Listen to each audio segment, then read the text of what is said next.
My name is Eleanor, though most people at work call me Nora because it sounds lighter, easier to say, easier to interrupt. I'm in my mid-30s now, and for most of my adult life, I've worked behind the scenes, operations, coordination, the kind of role where things either run smoothly or fall apart, and no one ever asks why. If you met me back then, you might have described me as calm, competent, and forgettable in the way people often mean as a compliment. The reliable one. The one who doesn't cause trouble. People usually assumed I was agreeable because I didn't raise my voice. They assumed I lacked ambition because I didn't advertise it. And they assumed I didn't notice things because I didn't react in the moment. What they missed was that silence isn't emptiness. Sometimes it's storage. This isn't a story about revenge. There's no dramatic takedown, no shouting match, no viral email thread. It's a story about time, attention, and the quiet moment when you realize the room you're standing in has been making decisions about you without your consent. It's about what happens when you stop trying to correct those assumptions out loud and start correcting them internally. The emotional journey here isn't explosive. It's gradual. It begins with belonging, shifts into confusion, then into a very specific kind of clarity. The kind that doesn't make you angry, but precise. You'll hear about small moments that didn't seem important at the time, patterns that only became visible in hindsight, and one ordinary afternoon when I opened my laptop and saw something that permanently changed how I understood my place in that company. I found my job description on LinkedIn while I was still employed, and underneath it, in clean bullet points that mirrored my daily responsibilities almost perfectly, was a line that made my chest go quiet instead of tight. It said, "Immediate start." What follows isn't about exposing anyone or proving I was right all along. It's about what it feels like to be slowly edited out of a role you helped build and what it means to respond without theatrics. I'm telling this the way it happened, plainly, honestly, without dressing it up as triumph or victimhood, because I think many people have experienced a version of this without having language for it. If you've ever sensed a shift before it was announced, or felt yourself becoming optional in a place that once depended on you, you might recognize some of what I'm about to share. And before we go any further, I want to ask you something gently, without expectation.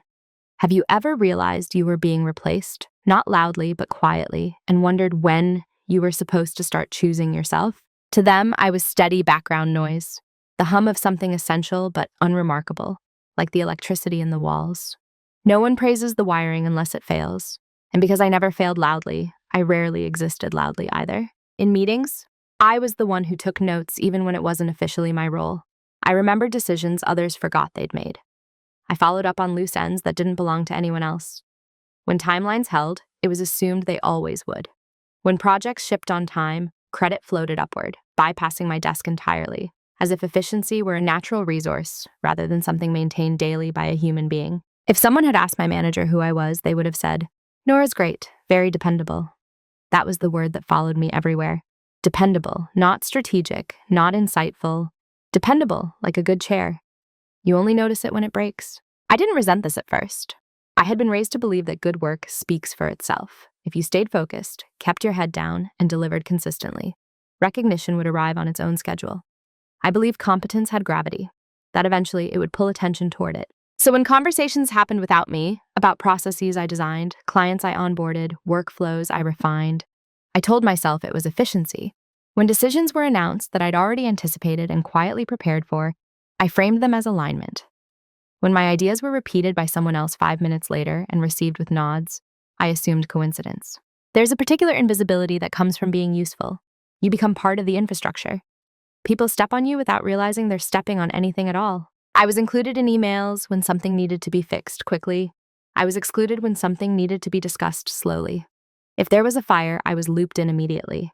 If there was a future, I heard about it later, sometimes much later. At performance reviews, the language was always warm and vague. "We really appreciate everything you do. You're such a stabilizing presence. Everyone trusts you."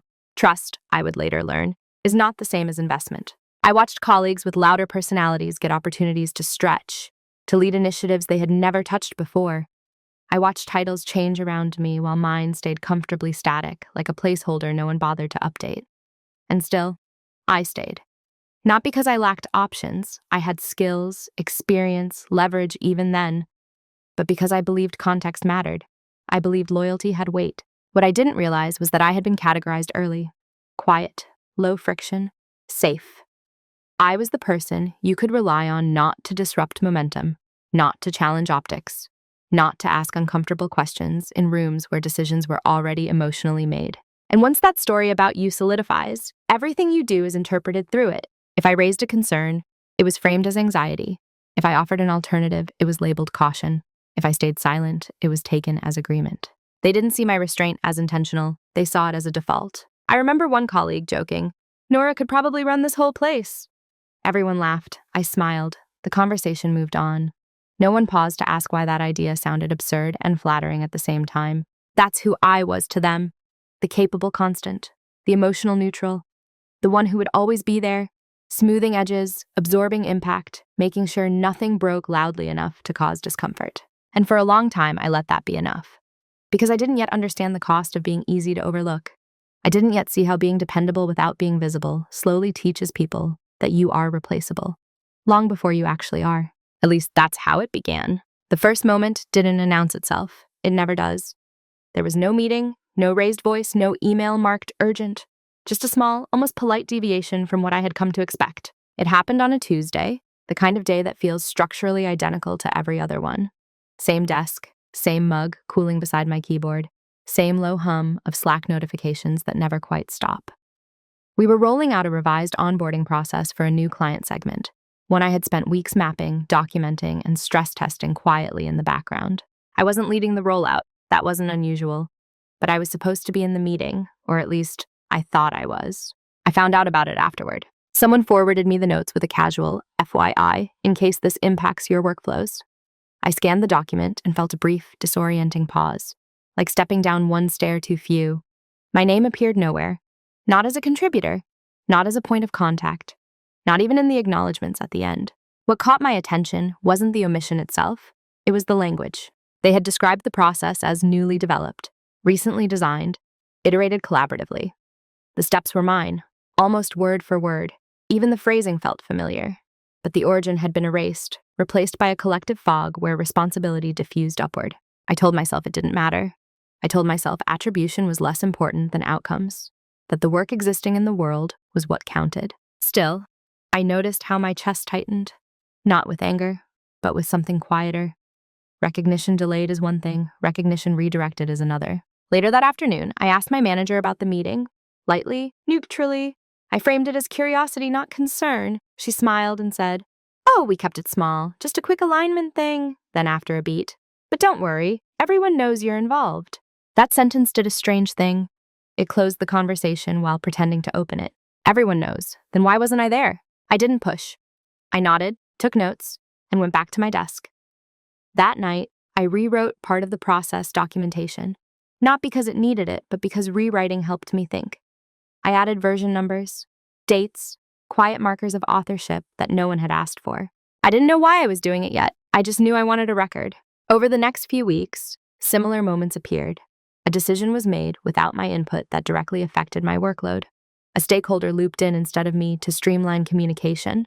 A presentation deck using my frameworks, delivered by someone else while I watched from the back of the room. Each moment on its own was dismissible, innocent, understandable, the kind of thing you risk sounding petty for mentioning.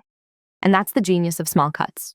They rely on your good faith to stay silent. Other people didn't react because they didn't feel it. To them, nothing had changed. The machine still ran.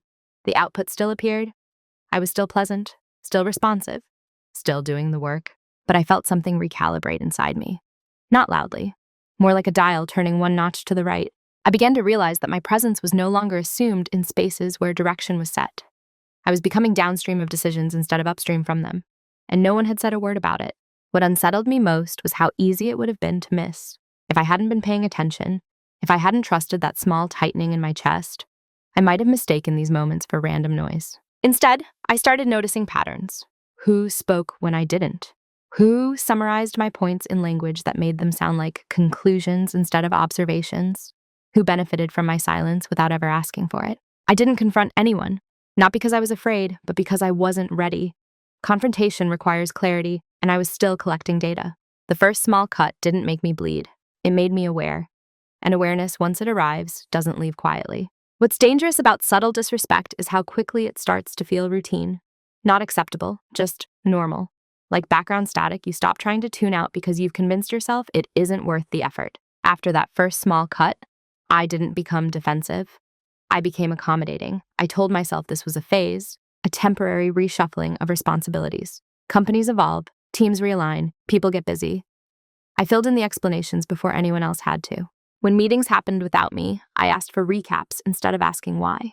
When decisions landed on my desk already finalized, I adjusted my timelines instead of questioning the process. I learned how to phrase my concerns as suggestions, so gentle they could be ignored without friction. Just a thought.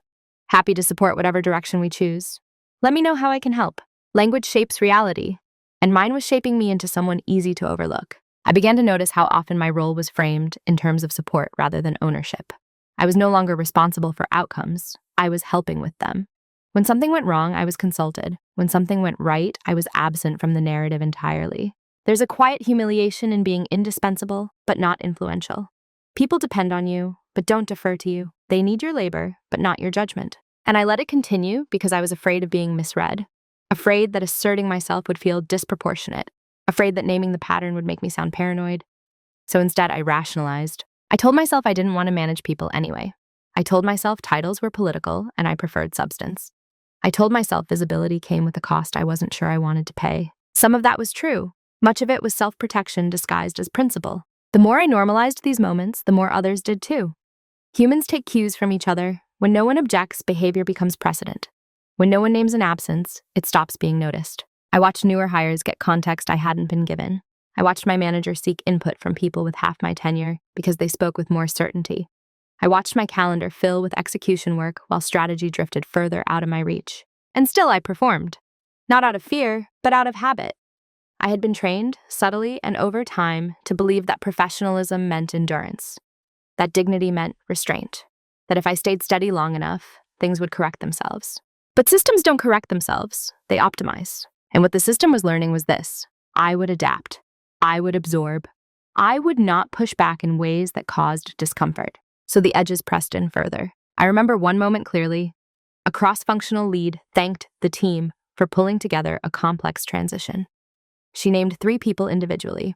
All of them had contributed, yes, but none of them had designed the infrastructure holding the transition together. I was sitting 2 seats away. I felt something hollow open up. Not rage, not sadness, something colder. A realization forming fully for the first time. My absence in that acknowledgement wasn't accidental.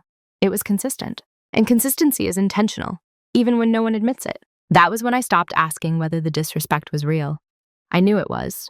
The more important question became why I had been working so hard to make it understandable. I began to see my own complicity, not as a failure, but as a pattern. I had equated being low maintenance with being professional. I had confused patience with neutrality. I had assumed that because no one was actively harming me, I was being treated fairly. Quiet disrespect thrives on that assumption. It doesn't shout. It doesn't threaten. It simply reallocates space until you're standing on the margins of your own work. I haven't changed my behavior yet, not outwardly, but internally, something loosened. The story I'd been telling myself, that this was normal, temporary, unimportant, started to lose its grip. And once a justification stops convincing you, you can't unsee the cost of maintaining it. It took me longer than I'd like to admit to understand that I wasn't just being overlooked. I had been placed. Not officially, not in writing, but socially, emotionally, structurally. I had been assigned a role, and I was performing it perfectly. I was the reliable one, the one who would stay late without being asked, the one who would absorb ambiguity so others could feel confident, the one who translated half-formed ideas into executable plans and never asked to be credited for the translation. I was useful in a way that didn't threaten anyone. Once I saw that, everything else snapped into focus. Why was it looped in after decisions, not before? My feedback was welcomed when it solved problems, but sidelined when it shaped direction. Why did people feel comfortable speaking over me, but uneasy when I spoke with finality? My value was operational, not authoritative. And the role came with unspoken rules. I wasn't expected to challenge leadership, only to enable it. I wasn't expected to have an agenda, only to execute others. I wasn't expected to leave, only to hold things together. What startled me most was how much of this had been mutually reinforced. No one sat me down and said, "This is who you are to us." But every interaction taught me what was rewarded and what was quietly ignored. When I showed urgency, I was praised for dedication. When I showed perspective, it was reframed as caution. When I showed ambition, it was softened into growth potential. Potential is a word people use when they're not ready to offer power. I had become the person you trust with the details but not the direction. the person who makes other people look good without making herself visible. And because I did it well, because I did it with grace, it hardened into expectation. There was comfort in this role, predictability, approval. I knew how to succeed within its boundaries, and that comfort made it dangerous. Because once a role becomes stable, it becomes invisible. People stop imagining you as anything else. I remember overhearing a conversation near the coffee machine. Two colleagues were discussing a new initiative, and one of them said, "We'll need someone steady to support it. Maybe Nora can help." Help. Not lead, not design. Help. They said it without malice, without irony. They were assigning me the role they had always known me to play. And in that moment, I realized something that unsettled me deeply. If I didn't change something, this would be the rest of my career here. Not because I wasn't capable of more, but because I had made it easy for them to stop expecting it. That realization didn't make me angry. It made me still. There's a particular clarity that arrives when you see the shape of the box you've been standing in. You stop bumping into the walls accidentally.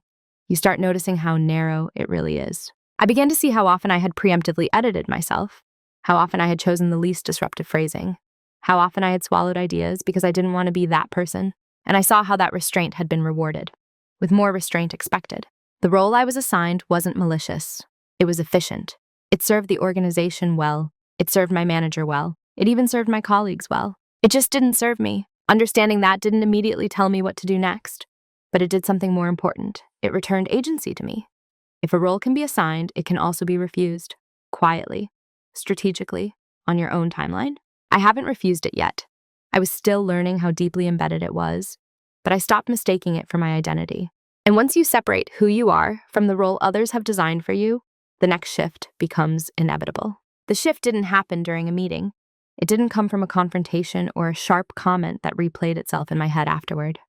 It happened on an ordinary afternoon, so unremarkable that I almost missed its significance entirely. I was alone at my desk, the office quieter than usual, that soft midweek lull when most people were either in back-to-back calls or had stepped out for coffee. I had just finished untangling a small operational mess, one that no one would ever know had existed because that was the point.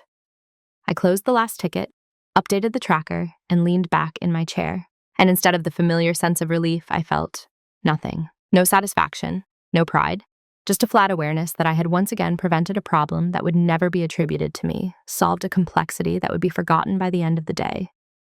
The absence of emotion startled me more than frustration ever had. I looked around the office, glass walls, muted colors, people moving with purpose from one room to another.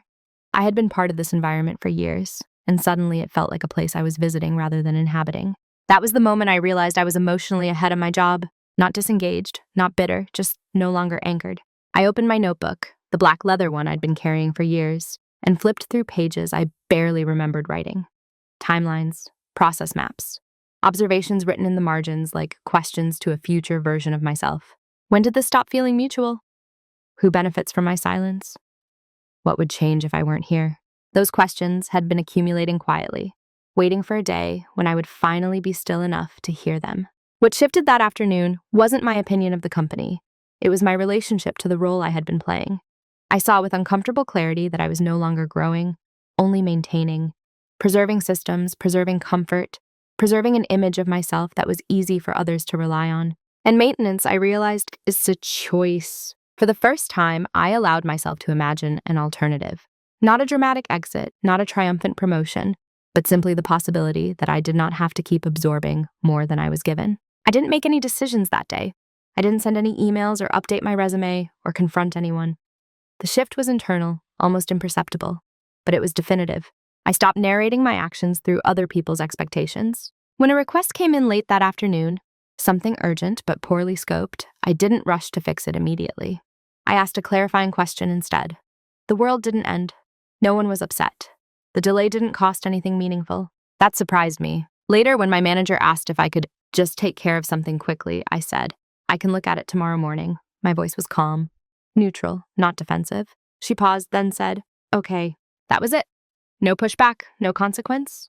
Just a quiet confirmation that some of the pressure I'd been carrying was self-imposed. The shift wasn't about asserting dominance. It was about reclaiming authorship over my time and attention, about noticing how much I had been anticipating needs that were never explicitly stated, and how often that anticipation benefited everyone but me. That evening, as I packed up my bag, I felt something unfamiliar. Curiosity about my own future that didn't include this role by default. Not dissatisfaction, possibility. I didn't yet know where that curiosity would lead, but I knew one thing with certainty. I could no longer pretend that staying silent was neutral. Silence had been a choice. And now, so would everything that followed. That day didn't change how others saw me. It changed how I saw myself, and that was enough to begin. After that day, my silence changed texture. It was no longer the automatic response of someone trying to keep things smooth. It became intentional, measured, chosen, and because it looked the same from the outside, no one noticed the difference. I still spoke when necessary, I still delivered work on time, I still smiled in meetings, but I stopped filling the gaps that weren't mine to fill. I stopped translating confusion into clarity unless I had been explicitly asked to do so. I stopped volunteering context that others had not bothered to seek. To them, nothing had changed. To me, everything had. There's a misconception that silence is passive. In reality, silence can be a form of boundary setting so subtle it feels invisible. When you stop rushing to rescue every incomplete thought, people are forced to confront their own lack of preparation. When you stop preemptively solving problems, the shape of responsibility becomes clearer. At first, people mistook my restraint for availability. They assumed I was simply waiting. So they continued as before, looping me in late, asking for quick fixes, expecting seamless outcomes. I responded politely, professionally, and with limits. I'll need more context before I can advise on that. That timeline doesn't account for X. How would you like to adjust? I can support, but I won't be able to own this end to end. These weren't confrontations. They were clarifications. And clarifications change dynamics without announcing themselves. I noticed how often my earlier silence had been used as consent. Without it, people hesitated. They began to document things more carefully. They included more detail in their requests. Some even started inviting me into conversations earlier, not out of respect, but out of necessity. Still, the dominant interpretation was the easiest one. Nora's quiet, Nora's is fine. That misinterpretation worked in my favor, because while others assumed I was static, I was observing. I paid closer attention to how decisions were made, not just what was decided. Who was consulted informally before meetings? Whose opinions were treated as directional versus optional? Which roles were protected during budget conversations, and which were described as flexible? Silence gave me space to see patterns I had been too busy maintaining systems to notice. I also began documenting differently. Not just processes, but interactions. Dates, context, who said what and when. Not with suspicion, just with accuracy. I wasn't building a case, I was building clarity. People often assume that if you're not speaking up, you're not thinking. They forget that thought doesn't require performance. In meetings, I stopped reacting immediately. I let ideas land without cushioning them. If something didn't make sense, I didn't rush to reframe it into something workable. I waited. Often, someone else would stumble over the same gap a few minutes later. That taught me something important. My earlier interventions hadn't been preventing chaos. They had been masking it. And masks, once removed, reveal more than they hide. No one challenged my quieter presence. In fact, some seemed relieved. I was less intense, they said, more easygoing. The irony wasn't lost on me. I was easier to deal with because I was no longer doing emotional labor on behalf of the room. This period wasn't dramatic, it was almost boring. But beneath the surface, it was decisive. I was recalibrating my relationship to the organization, testing how much of my value was intrinsic and how much was assumed. And what I found was unsettling. The system functioned not because I overextended, but because I had trained it to rely on that overextension. Silence, when chosen, becomes data. It tells you what happens when you step back just enough to let others reveal their expectations. By the time anyone realized something was different, I already knew far more than they suspected. What they never noticed was how much information reveals itself when you stop trying to manage perceptions. Because I wasn't rushing anymore, wasn't filling every silence, wasn't smoothing every edge. I had time. And time, when paired with attention, becomes leverage. I began to see the organization not as a collection of personalities, but as a system of habits. Patterns repeated themselves with mechanical precision. The same people spoke first in meetings. The same voices summarized decisions. The same names appeared on slide decks, regardless of who had done the groundwork. And just as importantly, the same names never appeared when risk was discussed. I started tracking this quietly, not obsessively, methodically. I noted which roles were framed as core and which were described as support during planning conversations. I watched how budget language shifted depending on the audience. I paid attention to how leadership talked about continuity versus innovation and who they associated with each. What became clear was this: I sat at the intersection of several functions, but belonged fully to none of them in the eyes of the organization. That made me flexible. And flexibility, I realized, is often mistaken for disposability. No one noticed that I had stopped offering unsolicited solutions. They simply noticed that things took longer. Those questions surfaced later in the process instead of being quietly resolved beforehand. They blamed coordination issues, bandwidth, external dependencies. They never traced the change back to me. Meanwhile, I was learning how decisions actually traveled. Not the official path, the real one.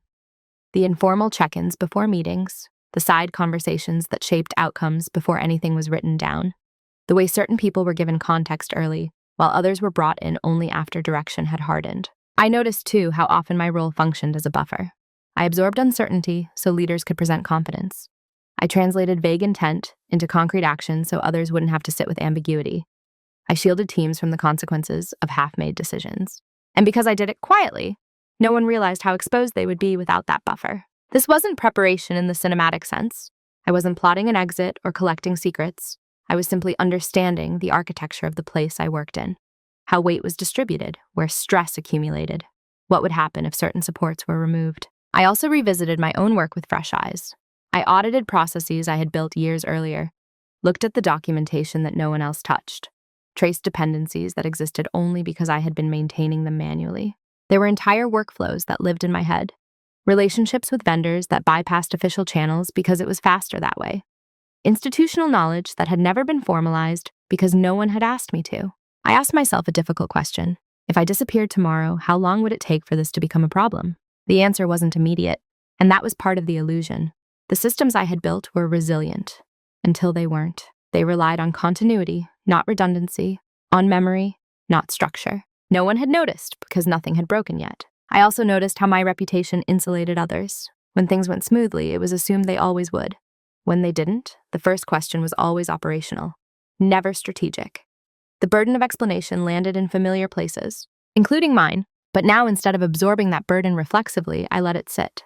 I watched how discomfort traveled when I didn't intercept it, who felt responsible, who deflected, who scrambled. And I learned something essential. The organization didn't know what it knew through me. They just knew that things worked. This period was quiet, almost invisible, but it was the most active phase of my transformation. I wasn't disengaging, I was recalibrating, aligning my understanding of my value with reality, rather than perception. I wasn't preparing to burn bridges. I was preparing to stop holding them up alone. By the time I finished this internal audit of systems, relationships, expectations, I had a clarity I'd never had before. Not about what I wanted to do next, but about what I no longer owed. And they still thought I was just being quiet. The reveal didn't come from a conversation. It came from a search bar.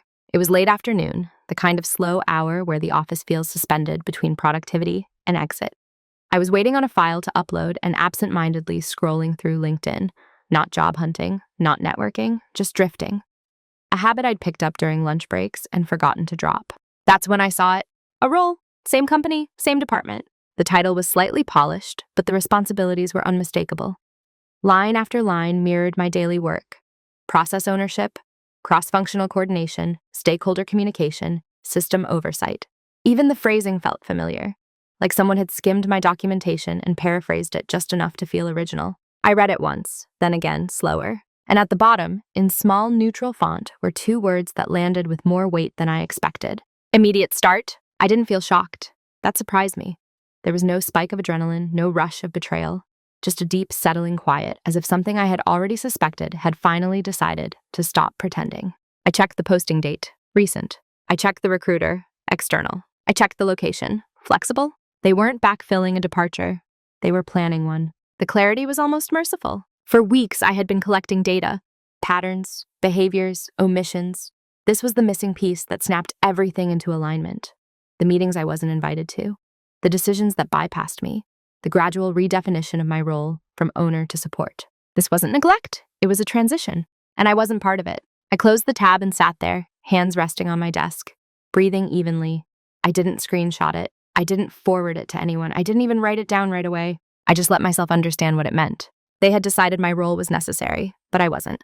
And somehow, that distinction hurt less than I expected, because it confirmed something I had already internalized. My value to them had always been structural, not personal.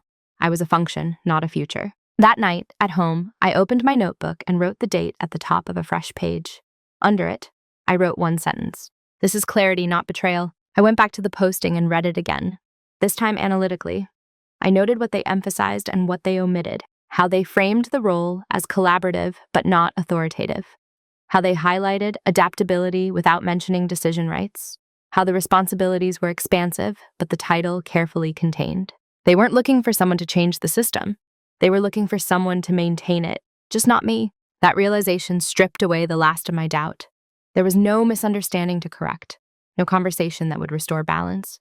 Even if I confronted them, even if they explained it away, the trajectory was set. And the most important part, they thought I didn't know. That knowledge, private, unshared, was the leverage. Not in a dramatic sense, not as a weapon, but as a compass. From that moment on, every choice became simpler. I no longer had to guess where I stood. I no longer had to interpret mixed signals. The ambiguity that had kept me emotionally invested dissolved. I didn't change my behavior overnight. I continued to do my job, professionally and thoroughly, but I stopped optimizing for a future that no longer included me. I stopped investing emotional energy in outcomes I wouldn't be around to steward, and I stopped feeling guilty about it. The reveal wasn't that they were replacing me. It was that I had been preparing myself for this without knowing it. The quiet observation, the documentation, the strategic silence, all of it had been leading here. By the time I closed my notebook that night, I wasn't angry. I wasn't even sad. I was clear. And clarity, once earned, doesn't ask permission. Knowing changes the weight of every option. Once I had seen the job posting, once I had let its existence settle into my body, I found myself standing at a quiet crossroads. Not the dramatic kind, no ticking clock, no ultimatum, but a mental one. Every path forward was suddenly visible, and none of them were theoretical anymore. I could confront them, schedule a meeting, ask direct questions, force transparency into a process that had clearly been designed to avoid it. There was a version of that conversation where they reassured me, explained it away as pipeline planning or contingency hiring, a version where nothing technically changed, but something subtle broke. I could also stay silent and wait, let events unfold, see how long it took before the posting turned into interviews, then into an offer, then into a calendar introduction that framed someone new as supporting me. I could collect severance, references, and a clean narrative. And then there was the option no one had presented to me, but which now felt unavoidable.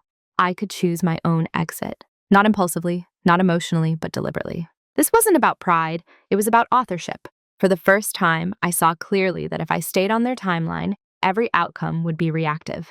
Even leaving would be framed as a response to restructuring, to change, to circumstances beyond my control. I would remain a supporting character in a story already being drafted without my input. That realization sharpened something in me. I didn't want to be dramatic. I didn't want to make a point. I wanted alignment between what I knew and how I acted. So I slowed down. I listed my options in my notebook, not as pros and cons, but as truths. If I confronted them, I would gain information, but lose leverage. If I waited, I would preserve stability, but surrender timing. If I chose my own path, I would accept uncertainty in exchange for control. Control doesn't mean power over others. It means power over yourself. I thought about my values, how much I had prided myself on integrity, on not burning bridges, on leaving places better than I found them. I asked myself whether choosing myself violated any of that. It didn't. What would have violated it was pretending not to know what I knew. The decision wasn't a single moment. It was a series of small internal confirmations. Each time I imagined staying quiet and hoping for fairness, something inside me tightened. Each time I imagined moving forward on my own terms, something loosened. That was my answer. I didn't decide to leave that day. I decided something more foundational. I would no longer plan my future around a place that had already planned around my absence. From that point on, every action became reversible except one, and I knew which one I was choosing. I would move in silence, I would protect my dignity, I would not announce my awareness. And when I left, it would be because I chose to, not because I had been managed out of relevance. The decision point wasn't visible from the outside. No one noticed a shift in my tone or my output, but internally, a line had been crossed. I stopped asking, what will they do? I started asking, what do I want to carry forward? And once that question replaces the old one, there's no going back. Once the decision was made, I became very quiet, not in presence, but in intention. This was the phase where nothing outwardly changed, and yet everything was in motion. I didn't announce dissatisfaction. I didn't withdraw effort dramatically. I didn't signal that I was preparing to leave. I simply stopped orienting my life around their future plans. Silence, at this stage, wasn't about withholding information. It was about conserving energy. I began by separating what was mine to carry from what I had been carrying by default. I completed my responsibilities cleanly, on time, and without emotional surplus. I no longer stayed late to anticipate needs that hadn't been articulated. I no longer volunteered for initiatives that existed solely to demonstrate commitment. Commitment, I had learned, is not a performance. It's an agreement, and I was quietly renegotiating mine. Outside of work, I updated my resume, not as a reaction, but as a recalibration. I didn't frame my experience around titles. I framed it around systems built, risks mitigated, and continuity preserved. I described what I had actually done, not what my role had suggested. That distinction mattered. I also reviewed my finances with a steadiness that surprised me. I calculated the runway, adjusted savings, reduced unnecessary obligations, not because I was afraid, but because clarity invites preparation. I consulted no one at work, no confidants, no allies, not out of distrust, but out of respect for the process. This was mine. I didn't need validation. At the office, people continued as usual. Meetings came and went. The job posting remained live. Interviews were likely happening somewhere beyond my line of sight. Occasionally, I noticed a glance linger a fraction too long, a conversation pause when I entered a room, but nothing explicit. They still thought I didn't know. That asymmetry created a strange calm. When you're no longer trying to be seen, you're freed from managing how you appear. I stopped editing my reactions to maintain harmony. I responded factually. I asked questions without cushioning them. And because I wasn't emotional, no one perceived a threat. I also began to formalize what had previously lived only in my head. Documentation, process maps, access credentials, vendor contacts. Not as a gift, not as a trap, just as completion. I wanted to leave nothing ambiguous, nothing that could be framed as negligence. Moving in silence doesn't mean disappearing. It means aligning your actions with your exit before anyone else realizes there is one. I declined a new initiative that would have extended my scope indefinitely. I cited bandwidth. It was accepted without protest. That, too, was data. I noticed how easily the organization adjusted when I stopped absorbing excess. Tasks redistributed. Deadlines shifted.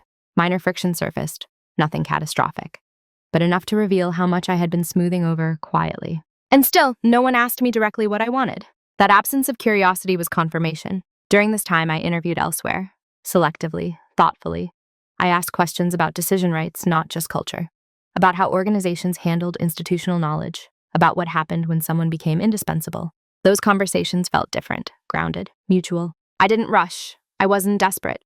I had already reclaimed the most important thing, my sense of authorship. Moving in silence wasn't about secrecy. It was about dignity. About not narrating your growth to people who had already decided where you belonged. By the time the opportunity I wanted appeared, I was ready. Not because it saved me, but because I had already saved myself. They still thought I was just doing my job. And in a way, I was just not for them anymore. Consequences rarely arrive with announcements. They surface as inconveniences, as small disruptions that feel unrelated until they start to cluster. The first sign was a meeting that ran long. It was meant to be a quick sync, 30 minutes, tops. I wasn't leading it. I wasn't even central to the agenda. But as the conversation drifted, I noticed something subtle. Questions were being asked that used to be answered before they ever reached the room. Timelines were unclear. Ownership felt fuzzy. Someone suggested a workaround that conflicted with the dependency I had quietly managed for years. I waited, not to be strategic, just to see what would happen if I didn't intervene immediately. The room grew restless. People talked in circles. Eventually, someone said, "Maybe we should loop Nora in later to sort this out." I was already there. I clarified one point. Briefly, neutrally. The meeting ended shortly after. People thanked me as if I had arrived rather than withheld. That pattern repeated. Small delays, minor misalignments, questions that surfaced downstream instead of being preempted. Nothing alarming, just enough friction to register. What changed wasn't performance. It was an expectation. I noticed colleagues beginning to ask for more detail in their requests, managers double-checking assumptions, a few side conversations where people tried to reconstruct the context that used to flow through me effortlessly. And slowly, the atmosphere shifted from smooth to cautious. No one connected it to my internal decision. From their perspective, I was still present, still responsive, still professional, but I was no longer compensating for gaps that weren't mine to fill. The system felt it before any individual did. There was a moment, small, almost forgettable, when someone remarked, "Things feel more complicated lately." It was said lightly, half joking. I nodded and said nothing. The consequences weren't punitive. They weren't dramatic. They were simply the natural result of removing an invisible support. What struck me most was how no one framed these changes as a loss. They framed them as confusion, inefficiency, and transition, anything but dependency. It's easier to say a system is under strain than to admit it relied too heavily on someone it never fully acknowledged. I also noticed a shift in how people interacted with me. Subtle, but present. A touch more deference. A few more questions framed as consultations rather than requests. Not because my status had changed, but because the absence of my anticipatory work had made my judgment more visible. Ironically, I was being taken more seriously as I did less. Still, no one addressed the larger reality. No one asked if I was staying or growing or planning. The organization moved forward as if certainty were intact. That's the thing about quiet departures. The consequences begin long before the exit does. I remained calm, detached, but not cold. I didn't correct misattributions. I didn't reclaim credit. I simply allowed the environment to adjust to the version of me that no longer overextended. This wasn't punishment. It was truth surfacing. And truth, once exposed, has a way of demanding acknowledgement, even if no one is ready to name it yet. By the time they sensed something was wrong, they still didn't know what it was. The questions started indirectly. Casual check-ins disguised as concern. A manager asked how my workload felt these days. A colleague was wondering aloud if certain processes had always been this complex. The tone was curious, not urgent. They were feeling the absence of something they had never named. Meetings grew heavier, more people were invited. Not because collaboration had increased, but because accountability had thinned. Decisions took longer. Follow-ups multiplied. The efficiency everyone had taken for granted began to look like an anomaly instead of a baseline. I watched this without satisfaction. There was no pleasure in being proven necessary. If anything, it felt strangely impersonal, like observing a weather pattern you had studied academically, now moving through the region. Someone suggested a retrospective. Another proposed revisiting ownership models. There was talk of tightening loops and increasing visibility, all reasonable ideas, all arriving late. At one point, my manager asked if I could help document some of the context around a system I had designed years earlier. The phrasing caught my attention. Help document. Not reclaim, not formalize. Help. I agreed. Not because I owed it to them, but because clarity mattered to me. I delivered clean, precise documentation, nothing withheld, nothing embellished. When I sent it, I felt a quiet finality settle in. They thanked me profusely. Compliments surfaced that hadn't before. Institutional memory. Critical insight. We really couldn't do this without you. Those words, once flattering, now felt oddly misplaced, like applause after the curtain had already fallen. I realized then that even if they understood what they were losing, they didn't understand why. They framed the problem as a knowledge gap, not a relational one, a process issue, not a pattern, and that made it unfixable. You can hire for skills, you can document systems, you cannot retroactively build trust or reassign dignity. The job posting was still live. That was the quietest confirmation of all. If there had been a genuine desire to course correct, to reimagine my role, to acknowledge the mismatch, to invest differently, it would have required naming what had been happening. And naming it would have required vulnerability that the system wasn't designed to offer. Instead, they adjusted around the problem. People scrambled. Temporary fixes emerged. New meetings were scheduled to address issues that had once been handled silently. The organization adapted, slowly and imperfectly. And I prepared to leave. When the offer I wanted came through, it didn't feel like escape. It felt like alignment. The timing wasn't rushed. The terms were clear.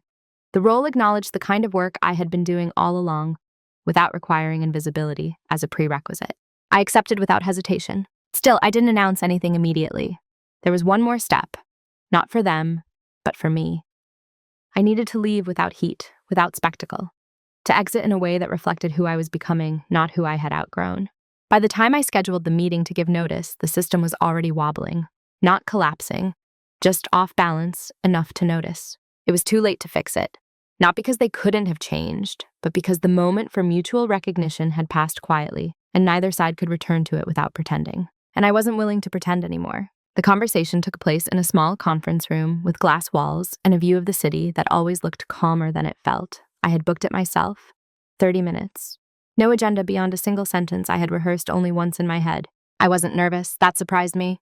My manager arrived with her laptop and a polite smile, already halfway into another day. We exchanged the usual pleasantries, weather, schedules. The hum of normalcy often cushions difficult moments. Then I told her I was resigning. There was a pause, brief but telling, not shock exactly, more like recalculation. She asked why. I answered honestly, but selectively. I spoke about alignment, about growth. I wanted to step into a role that matched the scope of work I had been doing for some time. I didn't raise my voice. I didn't list grievances. I didn't mention the job posting. I watched her face as she listened. Concern surfaced, then surprise, then something like regret, but not directed. She told me I was valued, that my work had been essential. The timing was unfortunate. She asked if there was anything they could do to change my mind. That question hung in the air longer than the others. I considered it. Not performatively, genuinely, because it deserved that respect. And then I said no. Not because there was nothing they could offer, but because anything they offered now would be reactive. A response to loss, not an investment in presence. And she nodded slowly, as if she understood more than she was saying, or perhaps as if she understood just enough. We discussed logistics, transition plans, timelines. She asked if I could help onboard someone new. I said I would ensure a smooth handoff of my responsibilities during my notice period. No more, no less. There was no argument, no emotional appeal, no attempt to rewrite history. The conversation remained calm, professional, and almost subdued. That was the strangest part. This was the moment that months earlier would have terrified me.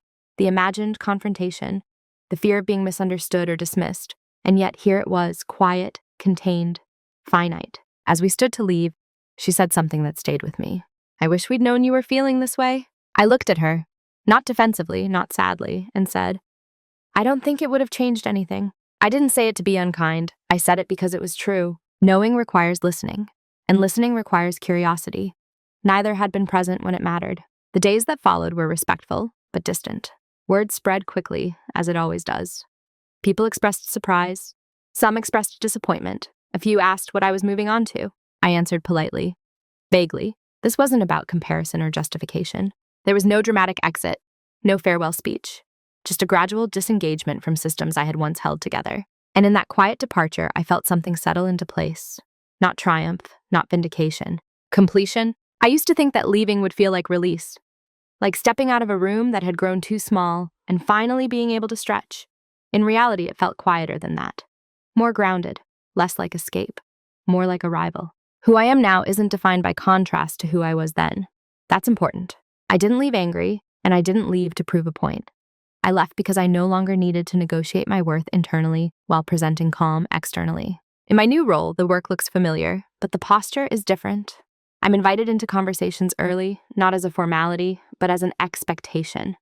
When I speak, people pause, not because I'm loud or forceful, but because they've learned that I don't speak unless it matters. That took time to trust, on my side too. For a while, I caught myself reverting to old habits, over-preparing, anticipating needs before they were named, softening my language so it would land gently. The instinct to disappear into usefulness doesn't vanish overnight. It loosens gradually, with repetition and reinforcement. What changed most wasn't how others treated me, it was how I treated my own signals. When something feels off now, I don't override it with logic. I don't tell myself I'm being sensitive or impatient or ungrateful. I pause. I observe. I ask one quiet, clarifying question, either of the situation or of myself. Am I being invited into this fully or only for what I can absorb? That question has become a compass. I no longer confuse calm with compliance or professionalism with silence. I've learned that you can be composed and still be decisive, that you can be generous without being self-erasing. There's no bitterness here. I don't speak badly of my former workplace. It gave me years of experience, and it also gave me a lesson I wouldn't have learned any other way. That being indispensable is not the same as being respected, and respect without voice is fragile. I'm still quiet. That part of me didn't change. But my quiet now has edges. It's deliberate. It belongs to me. When people ask what changed, I don't offer a story. I don't recount the job posting or the slow erasure. I simply say I learned to listen earlier to myself. And that's true. I'm more selective now about where I invest my energy, about who gets my full attention, about what kind of environments I agree to be shaped by. I understand something now that I didn't then. If a system benefits from your silence, it will encourage it. Not overtly, not maliciously, just enough to keep you in place. The responsibility to step out of that pattern is uncomfortable, but it's also clarifying. Who I am now is someone who doesn't wait to be seen before acting in alignment. Someone who understands that quiet dominance isn't about control over others, but about refusing to abandon yourself for the sake of smoothness. And that has made all the difference. There's a temptation, at the end of stories like this, to offer a neat lesson, to condense months or years of quiet erosion into a single directive. Speak up sooner, know your worth, leave at the first red flag. But real life isn't that clean, and neither was this. What I learned didn't arrive as advice. It arrived as recognition. Recognition that systems rarely announce when they've stopped investing in you. Recognition that being valued for your reliability can slowly become a way of being contained. Recognition that silence is not neutral when it's expected of you, but it can be powerful when it's chosen. There was no villain here, no moment where someone twirled a metaphorical mustache and decided I was expendable. The shift happened through comfort, through habit, through assumptions that went unchallenged because they were convenient for everyone involved, including me. That's the part we don't talk about enough. How often do we participate in our own diminishment because it feels safer than disrupting the story others have written about us? How professionalism can quietly become self-erasure when it's not paired with agency. This story isn't a warning against loyalty or patience or restraint. Those are strengths, but like all strengths, they need context. Without it, they get repurposed. The moment I stopped trying to be understood by people who had already decided who I was, everything became simpler. Not easier, simpler. I stopped negotiating my value in rooms that benefited from my doubt. And when I left, I didn't take satisfaction in the disruption my absence caused. I took satisfaction in leaving without bitterness, without spectacle, without compromising who I wanted to be next. Quiet dominance isn't about winning. It's about alignment, about choosing yourself without needing to announce that choice to anyone who wasn't listening when it mattered. If you're in a place right now where things still work, but something feels subtly off, where you're relied on but not invited, trusted but not invested in, I hope this story gives you language, not urgency. You don't need to act today. You don't need to burn anything down. But you might need to start observing, documenting, listening to the moments you've been explaining away. Because clarity doesn't shout, it waits. Before we end, I want to ask you one open question, not as a prompt, but as an invitation. Have you ever realized that your silence was being mistaken for consent? And if so, what did you choose to do with that realization? If this story resonated with you, I'd love to read your thoughts in the comments, not to compare outcomes, but to recognize patterns quietly together. Cảm ơn bạn đã lắng nghe câu chuyện vừa rồi. Đừng quên like, share và bấm chuông để không bỏ lỡ câu chuyện mới nhất. Hẹn gặp lại.